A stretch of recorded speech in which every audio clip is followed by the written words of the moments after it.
just over £1.2 million. That is what your household is worth on paper the moment that you cross into the wealthiest 10% in this country. Not the top 1%, not the yacht and helicopter lot, just the top 10. And when you hear 1.2 million, your brain does a thing, doesn't it? It goes, oh, boat. It goes handing notice in on a Tuesday morning and never looking back at the rotor again. Except I've sat across from household after household, sitting on that number and way more, and almost 90% of them, I would say, do not report to feel rich. 10% in the entire country, and they're still sort of like checking the price of petrol at the pump before they pull into the forecourt, right? And they feel slightly mad about it, and I'm not surprised. Like there must be something wrong with them, because the spreadsheet says one thing and their reality, their day-to-day, their lived experience says something completely different. And there's nothing wrong with them, right? The reason is hiding in what 1.2 million is actually made of. And once you've sort of seen it and how it's decoded, you'll never look at your own numbers in the same way again, I absolutely assure you. So, net worth, right? Quick refresher. Literally just everything you own minus everything you owe. That's it. That's the whole picture. Super, super simple. What it never asks, however, and this is the part where it all falls apart, is whether you can actually get your hands on any of it, whether it actually can make a material difference to your standard of living today. Net worth doesn't care about the money if it's available this afternoon or in 20 years or the day before you die. It's just an asset on paper. So if you slice up that top 10% household, here is what the 1.2 really is made of. Okay, 40% is in property, right? So the equity in your home. So on the basis of 1.2 million, that's about £480,000 in these numbers. 35% is in pensions, right? So call that £420,000. 11% is in physical wealth, which is like the car on the drive, the sofa, the telly, things like that. It's sort of like the contents of your house, expensive artwork or whatever it might be. And what's left, the 14% that's left over, is what I would call net financial wealth. So savings, investments. That's what I would also call actual real money. So the reality is that over 85% of your wealth, or people in that top 10%, is actually invisible to your day-to-day life, right? Take the house first as an example, right? Because that's the big one, isn't it?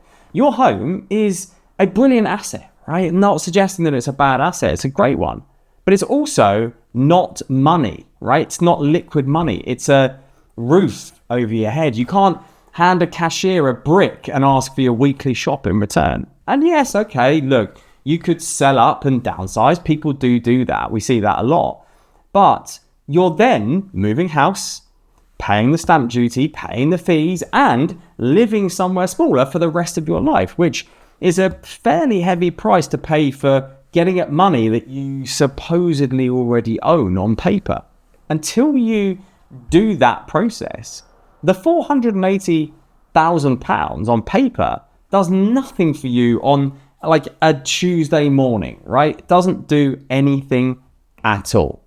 And the pension, right? The £420,000. And I want to be super clear here, right? That is a fantastic thing to have. Tax efficient, doing exactly what it's designed to do. But if you're 45, that money legally does not exist to you yet. It isn't yours today. It's future use, if that makes sense. You, right now, are wealthy on behalf of a person you haven't even met yet and may not exist.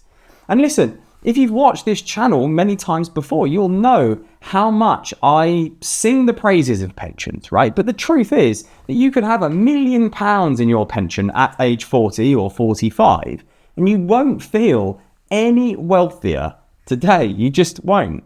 So strip out the bricks, strip out the car, strip out the locked up retirement money, and your top 10% household is left with about £168,000. The money that they can actually genuinely reach that could, in theory, sort of make a material impact on their life today. That's it. That's why they don't feel rich, right? You're a millionaire on paper running the cash flow of someone with £168,000 to their name. It's crazy. So the question then is, if net worth is the wrong number to track and to measure these things by, the obvious question is, well, what's the right one? Well, the one that I use with clients is something that I call accessible, sustainable income. It rolls off the tongue nicely, doesn't it, right? And the good thing is it completely ignores your house, right? Ignores the car, ignores the pension at certain times of your life. A little bit more on that a little bit later. It looks at the money that you've got in play, so invested or whatever it might well be doing, that you could reach this afternoon. And then it asks, what income could you throw off of that year after year without burning itself out? The key phrase here is sustainable income, sustainable. And for that, you need the safe withdrawal rate. Again, just a quick refresher, that is the percentage of an investment pot that you could probably take out each year with a high-ish chance that you won't run out of money, run dry over a 30, 40-year stretch. It's an old rule of thumb, but plenty of financial planners these days use maybe 3.5% to be super safe, but 4% is a brilliant old rule of thumb that works really well. But whatever it is, you get the point. It's around that mark. So 4% of 1.2 million, that top percent, is 48 grand a year. 48 grand a year, brilliant, right? But the reality is, as we've already talked about, they can't touch most of it. So run the same 4% over the money that they can actually reach, the £168,000, and their accessible sustainable income comes out at £6,720 a year. £560 a month. The envy of like 90% of the population, generating roughly what a teenager makes a Saturday job in a month in a cafe. That is exactly, mathematically, why the top 10% still potentially sometimes struggle and flinch at the price of petrol, right? It's crazy. So do it on your own figures right now. This is always such a sobering moment in my sessions. Before you carry on with this video, just do this for me now. Whatever it is you've got in ISAs or investments, anything that you could actually reach that's invested, times it by 4%, divided by 12, right? That is the one number that genuinely should be running your life, right? The other one just kind of runs your ego, is how I would sort of describe it, right? Now, if you did that and it made you wince, good. Keep hold of that, right? Because the fix isn't just arbitrarily earning more and stacking more. Not at first anyway, until you understand this. The fix is understanding that money lives in kind of like two tiers, right? And almost everybody only ever feeds one of them. I've been guilty of this as anything. Tier one, this is the money for now, today, the accessibility. So under pension age, essentially. So this is your general investment accounts, your ISAs. And again, don't know if we talked about this, but an ISA is just an account where any growth or interest that you make comes out completely tax-free. So that's what it is in the UK, many other tax privileges accounts across the world. So in regards to an ISA, there's no age lock-in. You can get it at 40, 30, whatever it is, whenever you'd like, essentially. So this is the tier that buys you options while you're still young enough to kind of want them, right? Dropping to 4 days, taking 3 months off work, of a job, or just getting rid of a job that's eating you alive without having to work out how you're going to put food on the table. It doesn't need to kind of replace your whole entire salary. This is this notion of work optionality.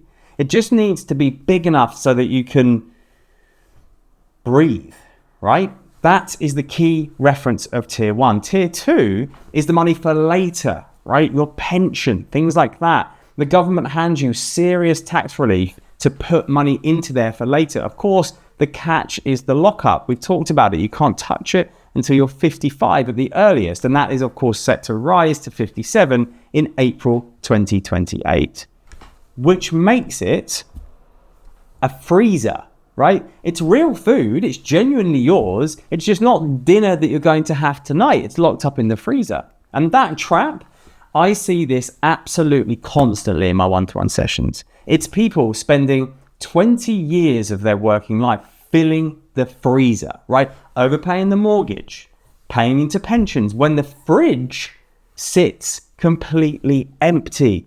Every spare pound goes into like a pension or a house because both of those options feel responsible, and they are.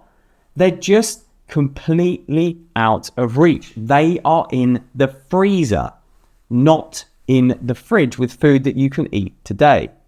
And then something happens, right? Someone sits down with me typically at 45, absolutely done in, right? Burnt out, the kind where they've sort of like stopped sleeping properly because they're so stressed. And they will often show me the numbers. Let's say 1.3 million pounds on paper. And they will say to me, look, Josh, look, tell me I'm worth over £1 million. I've got this top 10% figure. What are my options, right? And I'm more often than not, working through it. And the honest answer is that for the next 12 years, or whatever it might well be, before the pension age, they haven't got any. Not because they did anything wrong. They did all the work. They did the right things. They just posted every pound through a letterbox that they can't open yet in a bank safe with a timed lock on it. They're not bad things. They just have a natural time horizon. Now, compare that with someone with a lesser net worth, something genuinely less, right? Smaller pot, smaller house, nowhere near that sort of sacred top 10% point. But they've got 100 grand sitting in an ISA.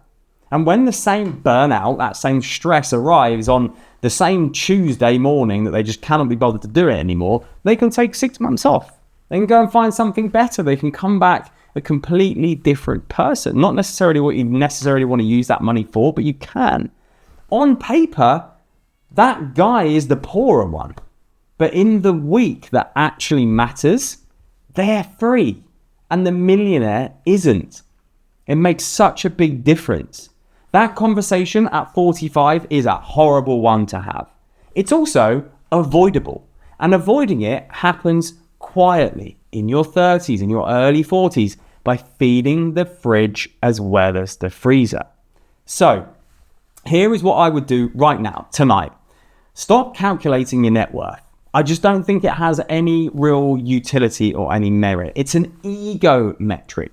It's a lie in which whatever direction you want it to go, okay, you can manipulate the figures however you want. The number that you worked out a minute ago, that you worked through, or I hope you did, the 4% one, that's the one to stick on the fridge, right? That's the one that you should be focusing on. That's the one that will give you all the options. Because the thing that you actually want was never just an arbitrary 1.2 million. It's the option of waking up on a Tuesday, looking at whatever's in front of you, and being the one who decides what happens next. That's what you want.